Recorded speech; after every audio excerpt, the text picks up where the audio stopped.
코로나19가 한창이던 지난해 5월 한 모녀가 고깃집에 들어섭니다. 식사를 다 마친 모녀는 결제를 하고 돌연 항의를 하기 시작했는데요. 한 여성이 식사를 마치고 카운터로 가서 계산을 합니다. 그런데 계산을 하다 말고 식당 안쪽을 가리키며 뭔가 항의를 하기 시작하는데요. 그 내용인즉 옆자리에 왜 다른 손님을 앉혔냐는 것입니다. 즉 방역 수칙을 어겼다는 거죠. 늙은 것들이 와가지고 밥 먹는데 해방한 거밖에 더 됐어? 돈 뭐 1만 원이라도 깎아드릴게요. 이렇게 일을 처살해야지. 야, 네 서방 바꿔. 너 과부야? 끝까지 이어져고 잘못했다는 말을 안 하네. 당장 고기값 물려내. 고기값 빨리 붙여. 안 되겠어 이거. 피해자가 방역 수칙을 위반한 사실이 없는데도 불구하고 환불을 요구하면서 신고한다고 협박한 점이 인정이 된다고 봤고요. 또 비방할 목적으로 허위 사실을 인터넷에 올린 것도 명예훼손과 업무방해에 해당한다 이렇게 밝혔고요.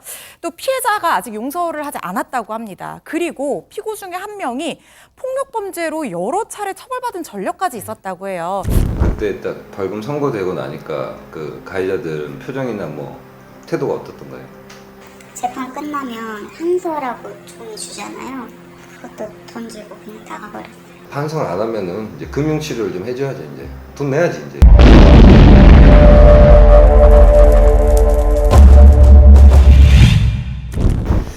그 유명한 목사죠 그 여자분이 목사모녀 납치 사건 피해자이신 그 땅 주인이시잖아요. 그 당시에 가해자였던 목사 여자 모녀 기사를 찾아보니까 그 1심에서 벌금 선고됐는데 벌금이 500만 원? 혹시 선고기일 때 가셨어요? 네. 가가지고 직접 들었어요?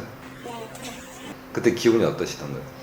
벌금형 받으니까 어느 정도는 잘못한 거를 좀 깨달았겠지 이렇게 생각을 했거든요.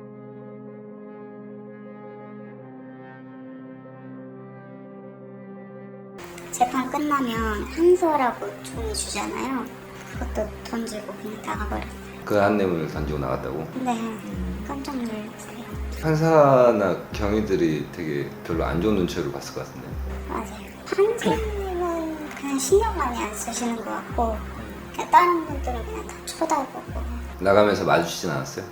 제가 마주치기가 싫어서 나가고 좀 있다가 나갔어요. 분쟁에 있는 상대방이랑 마주치기가 굉장히 고통스러운 분들이 많아요. 심장 떨려서. 그래서 그냥 피하신 거죠? 네.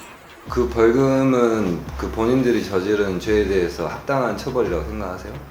금액이 많든 적든 이게 벌 받는 거잖아요. 그렇게만 받으면 좀 어느 정도 본인들이 잘못을 알고 인정하고 그렇게 했으면 좋겠는데 아직까지는 잘못한 걸 모르는 것 같아요. 전혀 반성하는 것 같지 않다. 그 2심 판결이 지금 선고되고 그 다음날 바로 항소장을 제출했나 보니까 네, 맞아요. 많이 억울했나 봐요. 그런 것 같아요. 왜냐면 기일 전에 변론하는 날 있잖아요. 그때도 제가 갔거든요. 어떤 개발을 하나. 그때도 무죄를 주장하면서 자기 딸은 너무 어리니까 성추해달라고 하고. 여보세요? 네, 사장님 너무 죄송해요. 네. 제가 원하는 게 뭐냐면요, 사장님. 돈도 아니고 이것저것 다 아니고요. 제가 영수증을 놓고 왔어요. 영수증 손님이 버리셨잖아요. 아니, 버린 게 아니라 저는 이제 그런 상황이 있었어도 결정 같은 거를 남길 생각을 안 했어요. 그냥 이해하려고 했는데 안 되겠어요. 제가 불편사항을 제가 먹고 결제했으니까 제가 평도할 수 있는 거잖아요. 그래서 제가 그거를 그러면 뽑아달라. 그리고 이미지 파일로 좀 보내달라. 왜냐면 제가 거의 처음 간 게 아니고 저희 신랑도 알아요. 매달 한 번씩은 꼭 먹어요. 거기 가서. 그랬더니 제가 아까 전에 그러니까 이미지 파일로 좀 그냥 문자로 찍어서 한번 보내주세요. 제가 아니 너무 불만스러워서 평점을 남겨야겠어요, 사장. 그 엄마는 배달 어플 같은 것도 내가 마음에 안 들면은 1점이나 이렇게 낮게 주고 리뷰 쓸 수 있는 거는 개인의 권리인데 그게 무슨 죄가 되냐고 판사님한테 그렇게 얘기를 했거든요. 어떤 부분이 억울하다고 무죄라고 주장했어요? 이 모든 일어나는 일 자체가 다 억울하다고. 근데 본인들이 그 사장님 네 분한테 얘기했던 게 다 녹취로 남아 있었잖아요. 네. 근데 자기는 그게 개인의 권리라고 손님으로서 권리니까 이게 죄를 받아야 할 사유는 아니라고 하더라고요. 근데 자기들이. 그 내용이 그것도 있지 않나요? 방역법 위반, 뭐 허위로 신고하고 그런 내용도 있지 않았었나요? 맞아요. 그것도 업무방해가 아니네요? 내가 생각했을 때는 방역수칙을 안 지켰었다. 그냥 그렇게만 얘기를 하더라고요. 그리고 아까 그 방역수칙 관련해서도 뭐라고 하시더라고요, 그 여자분이. 근데 본인이 먼저 안 지키셨어요. 뭘 안 지켰어요?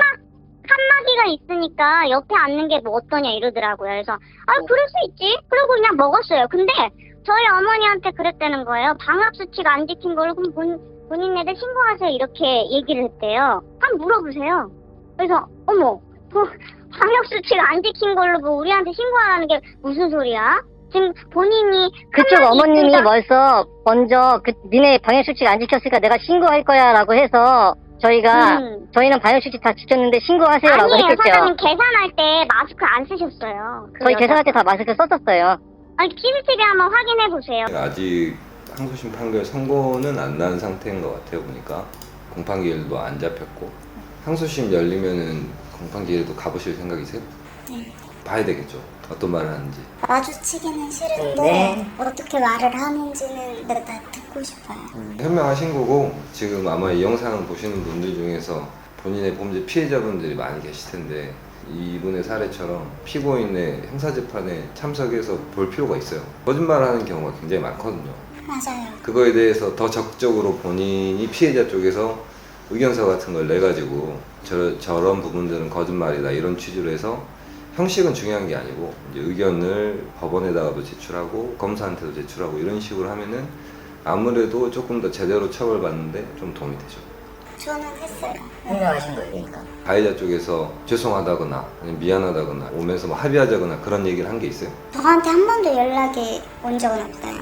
변론할 때는 피자한테 사과를 했다고 거짓말을 한 거예요 그러면? 그렇게 얘기를 하고 계속 피자한테 미안하게 생각하고 있다. 남편분한테는? 저희 남편 얘기는 아예 안 꺼냈어요. 멍광으로 그러면은 거짓말한 거예요. 아마 왔을 거라 생각을 안 했을 것 같고 그렇게 말하라고 변호사가 그쪽 그렇게 했었을 수도 있고 그 말을 들었을 때 그때 기분이 어땠어요? 너무 어이가 없고 진짜 답답했어요 그때. 제가 뭐 어떻게 말을 할 수 있는 상황은 아니잖아요. 듣고만 있어야 되니까. 손 들고 얘기하면 되는데 손 들고 피해자라고 얘기하면서 그럼 피해자인데 지금 방금 나랑 합의하자고 얘기했다고 그러니까 뭐 사과했다고 얘기했는데 그건 사실 아니다 이렇게 얘기해 주면 되거든요. 아 제가 그런 걸 몰랐어가지고. 손을 들고 얘기하면 돼요. 그냥 얘기를 하면은 판사가 누군지 모르니까 피해자가 얼굴 모르니까 피해자라고 얘기를 하면서 뭐 신원 같은 거 확인해 주면은 발언할 기회를 주는 판사도 있고 안 주는 판사도 있고 통상적으로는 뭐 마지막에 잠깐이라도 얘기할 기회를 주죠. 그런 걸 몰라가지고. 재판에서 만약에 피고인 쪽에서 거짓말을 하면은 그거에 대해서 이게 왜 거짓말이다 이런 식으로 써가지고 네. 하면 좀 도움이 되죠. 그건 하셨다면서요? 네. 그래서 이제 불가피하게 그 손해배상 청구를 하려고 지금 생각을 하고 계시잖아요. 네. 본인이 생각할 때 상대방 쪽에서 전혀 이제 반성하지 않는 태도를 보이고 있다 그랬잖아요. 만약에 연락이 와서 정말 미안하다고 하고 찾아와서 얘기를 했으면 이렇게는 안 했을 것 같아요. 정말 미안하다고 사과를 했으면 아예 그런 것도 없고. 자기가 진짜로 잘못했다고 진심으로 뉘우치고 상대방 피해자한테 사과한 사람은 정말 적더라고요. 맞아요. 이렇게 변호사로서 객관적으로 봤을 때 저런 알량한 자존심을 부리지? 저런 멍청한 짓을 왜 하는 건지? 그냥 가서 미안하다고 사과 한마디 하면 끝날 일을. 이런 그렇게 것들 생각해요. 그쵸? 네. 자영업자들 입장에서는 비일비재하게 일어나는 일들 중에 하나 아니에요. 맞아요. 근데 어떻게 일을 이렇게 이 지경까지 이렇게까지 끌고 온 건지 참 의아하긴 해요.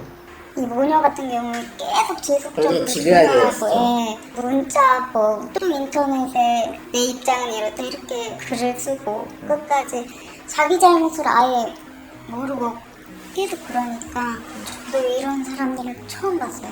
저 사람들은 지금까지도 그러고 나서도 아직까지 뭔 잘못을 했는지 모른다는 게 참 본인들이 스스로 힘든 길을 가니까 근데 진짜 이 영상 보시는 잠재적 어떤 진상 고객분들, 제가 그 변호사로서 조언하자면은 진짜 웬만한 사과하면 끝나요. 진심으로 사과하면.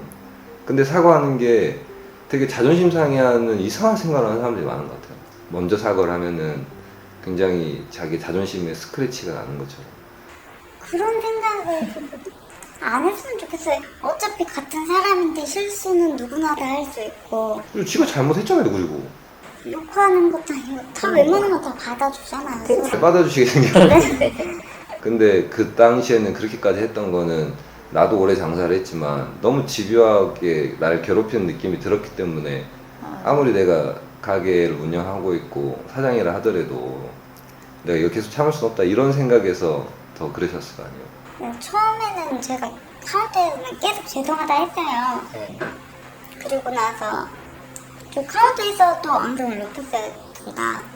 그 엄마도 좀 화내고 욕하려고 하시고 그러다가 신랑한테 맨 처음에 전화 왔을 때는 되게 좋게 카운터에서 받으셨던데. 내용을 모르니까 무조건 뭐 우리가 잘못했다, 우리 와이프가 뭐 실수한 것 같다 이렇게 해서 한 건데 그 후에 저한테 또 전화와서 그때부터 이제 막 욕을 하니까 아 죄송합니다 하면은 그럼 다음번에 이제 참고하시라고 우리는 얘기하는 거지 뭐 그거 가지고 뭐 떵떵거리려고 얘기하겠습니까? 아, 네, 죄송합니다. 아니 근데 말을 사장님처럼 안 하시고 아니 등받이에 앉길 원하셨대요 해도 그래도 저희는 불만족스러운 상황이었는데도 뭐라고 아니 자주 오시는 분들이라 등받이를 원하셔서 여기 앉기를 원하셔서 그랬다는 거에서 그 우리는 그 뭐 초행인가? 말하는 게 이상하잖아요. 안 그래요, 사장님? 맞아요. 아다르고 어다른데. 그죠? 네. 네. 그리고 직원이에요? 뭐예요? 가족이에요? 뭐예요? 가족이에요. 아, 죄송합니다. 그래서 그러는구나. 저한테 말씀하시면 되세요? 아니 뭐 사장 같은 말을 하지. 어떤 일 때문에 그러세요? 당신이만큼은 하는 거 보니까 전화 목소리가 네네. 좀 전에 고기 먹고 온 그 집인데 네네. 한마디도 얼딱지가 나서 안 되겠네. 고깃값 도로 물려주세요.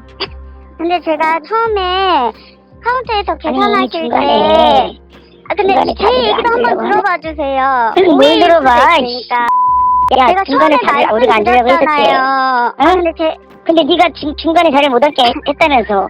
난 애를 안고 있어가지고 그걸 못 봤네. 근데 그 그리고 옆에도 니네가 단골 하는 그 손님이면 옆옆에도 중간에 앉혀가지고 있었어요. 먹여야지. 제가 단골 손님이라서 거길 앉힌 게 아니라 단골 손님이신데 허리가 아프셔서 등받이 자리만 앉으신다. 그래서 거기 앉으신 것 같아요. 그럼 우리 자리를 다시 중간으로 마련해줘야지. 그러면 고깃값 당장 물러나! 저희한테 말씀해 주셨으면 제가 중간으로 옮겨드렸겠죠. 네가 사장이라고 전화 받으면 네가 뭘 해결할 거야. 그리고 그 다음에 남편분이 딸이랑 통화. 거 보니까 남편분 되게 멋있으시던데. 아까 어머님하고 통화하신 것도 제가 들어봤고요. 욕하신 부분도 제가 들어봤고요. 그 다음에 저희도 이 통화 내용을 보험회사한테 제출을 할 거예요. 네, 다 할 거니까 마음대로 하세요. 마음대로 하세요. 지금 가? 그러면 지금 가서 경찰 불러가지고 싸워? 마음대로 하세요. 내가 금전을 요구했어? 뭘 요구했어? 돈 요구했잖아요. 돈 요구했잖아요. 내가 언제 돈을 요구해? 그건 우리 어머님이 엄마가 있지. 엄마가 돈 요구했잖아요. 그거 다 경찰서에 제출할 거예요. 나는 내 결정을 남길 거라고요. 거기 갈 때. 마음대로 하세요. 마음대로 하세요. 그러니까 영수증을 뽑아놔 주세요. 지금 갈 테니까. 지금 영수증 오세요. 뽑아주세요.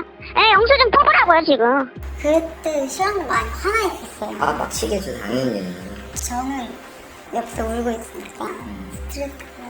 그러니까 뭘 좀 잘못한 게 있으면 모르겠는데 지극히 정상적으로 많이 참으시면서 응대를 하셨던 것 같은데 이 일 겪으면서 어떤 부분이 제일 힘들었어요? 웬만한 이런 손님들이 있으면 그냥 제가 죄송하다고 하면 다 넘어가니까 저한테 이렇게 집요하게 막 서로 번갈아가면서 전화하고 욕하고 새벽에도 막 문자하고 그냥 가게를 관두고 싶더라고요. 그러시면 안 되죠. 장사가 아주 잘 돼가지고 돈을 많이 벌어버렸어요. 나도 우리 부모님 기가 딸인데 이렇게 욕을 너무 하면서까지 이렇게 장사를 해야 되나 되게 막 그런 생각 들어서 트라우마가 좀 남아있으신 것 같아요, 저는. 지금도 가끔도 그런 손님이 있어요. 아직까지 전화 받았을 때 좀 목소리가 안 좋은 것 같다 싶으면 내가 이 전화 못 받겠다고 자기가 받아달라고 하고 신랑한테 주거든요 아직까지. 저희 신랑 바꿔주면 또 안 그러더라고요.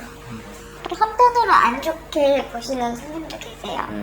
그래도 너와 당신이 주인인데 손님한테 그렇게 하면 안 되지 않나? 약간 이런 당사자가 아니니까 그런 말을 할 수가 있죠. 조금 지 생각이지. 지가 당해봐야지.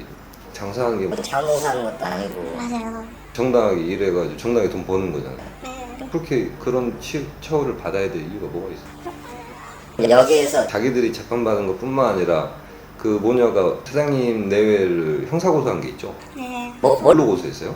개인정보 뭐가 네, 그거랑 명예훼손? 명예훼손으로 네.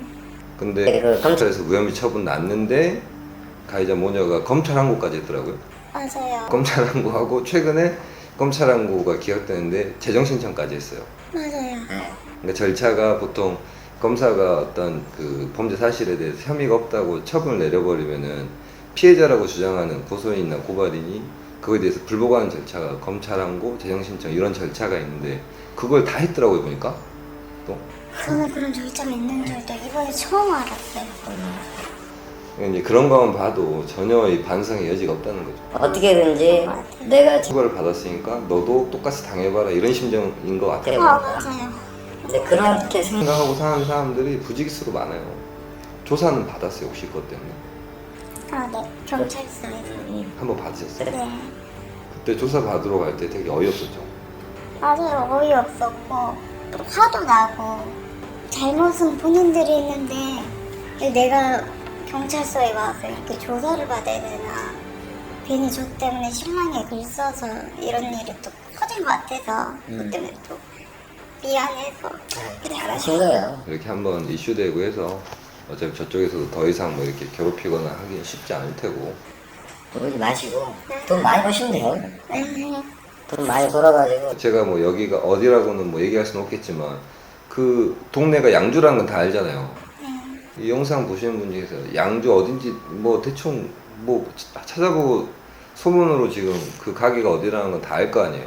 네. 거기가 맛있대요. 많이 가주시고 돈을 많이 버셔가지고 네. 그렇게 해서 본인들이 성공해버리면 그러면은 더 크게 성공하면은 그게 이기는 거죠. 좋은 집 사고 다니고 좋은 집에 살고 그러니까 뭐 합의를 안 하고 반성을 안 하면은 이제 금융치료를 좀 해줘야지 이제. 돈 내야지 이제. 지가 잘못한 거에 대해서는 돈 내면 되는 거 아니에요. 법원 판결 받아가지고. 맞아요. 자영업자들이 겪고 있는 공통적인 문제라고 볼 수 있어요. 여기 보면 요새 이제 배달 어플 같은 게 많아지면서 그 별점 테러의 문제. 제 친구 중에도 장사하는 애들이 몇 명인데 걔네들한테 물어봐도 다 똑같이 얘기하더라고요. 미치겠다고 하고 그것 때문에. 맞아요. 없어졌으면 좋겠어요. 좋은 것도 있죠, 정말. 이상한 가게를 걸러내는 숨기는 도 있지만 정석적인 가게나 이런 거 걸러낼 그런 것도 있겠지만 또 엄한 가게도 한순간에 문 닫을 수도 있고. 그건 무시하고 장사하다가는 밥줄이 끊기고 맞아요. 자영업자로서 하고 싶은 얘기 있으면 마지막으로 아니면 이 사건과 관련해서 뭐 그 가해자한테 하고 싶은 얘기 있으면 어차피 뭐 한 번도 마주쳐가 사건 발생한 이후에 마주쳐서 얘기하거나 뭐 그럴 기회가 없었잖아요. 법정에서도 그럴 기회가 내가 있는 것도 아니고 대지심을 했던 것도 아니고 그냥 진심으로 뭐 하고 싶은 얘기가 있으면 혹시 볼지 안 볼지 모르겠지만 네, 일단은 끝까지 그냥 다 법대로 갈 거고 이 일이 더 많은 분들이 보고 듣고 해서 이런 갑질 사건 같은 것 좀 없어졌으면 그래서 끝까지 가서 판결 나는 거 다들 지켜봐 주셨으면 좋겠고 같은 자영업 하시는 분들도 힘내셨으면 좋겠고 이런 일 있으면 항상 참아야 되잖아요, 업주 입장에서는. 근데 너무 불합리한 그런 일들을 겪으시면 그런 거에 대해서는 좀 안 참으셨으면 좋겠어요. 정말 마음의 병이 되는 것 같아요. 쌓일 수. 정말 부당한 대우에 대해서는 맞서 싸워서 금융치료를 좀 해줘야 돼요. 이 현대 자본주의 사회에서 채무를 늘려주는 것만큼 좋은 그게 없단 말이에요. 이 일이 일어나기 전까지는 좀 이런 비슷한 일이 있으면 아 그냥 내가 더 미안해 라고 그냥 말을 하고 그냥 끝내버리지 뭐 했는데 제가 겪고 나서 이게 좀 많이 심하고 상대방이 잘못한 걸 모르니까 계속 그러니까 뭐 돈 와서 뭐 가게 와가지고 뭐 돈 몇만 원 쓰면서 몇십만 원 쓰면서 무슨 지가 무슨 왕이라도 된 것처럼 그렇게 구는 미친 새끼들이 많아요 보면은. 아니 한 몇 억이라도 쓰고 얘기를 하든가 그러면. 고깃값 그래서 그램당 한 1억씩 쳐주고 나서 먹으면 아 그렇게 하면 해주지 그러지 않아요? 하여간 아무쪼록 화이팅 하시고 돈 많이 버셔가지고 아까 얘기했던 것처럼 이기는 건 별게 아닙니다. 돈 많이 벌어서 잘 돼버리시면 돼요. 잘 돼서 나중에 저도 고기도 좀 공짜로 뽑으세요. 알겠습니다. 가족도 많이 데리고 가야 되겠네. 네, 다음 데려오세요. 이렇게 부당한 대우받고 갑질당하고 진상국에 있으면은 이분의 사례처럼 잘 싸우시고 또 뭐 요새는 워낙 또 뭐 제보할 곳도 많고 하니까 이렇게 해서 정말 부당한 일에 대해서는 참는 게 능사가 아니에요. 맞아요. 그러니까 오늘 인터뷰해 주셔서 감사합니다. 네.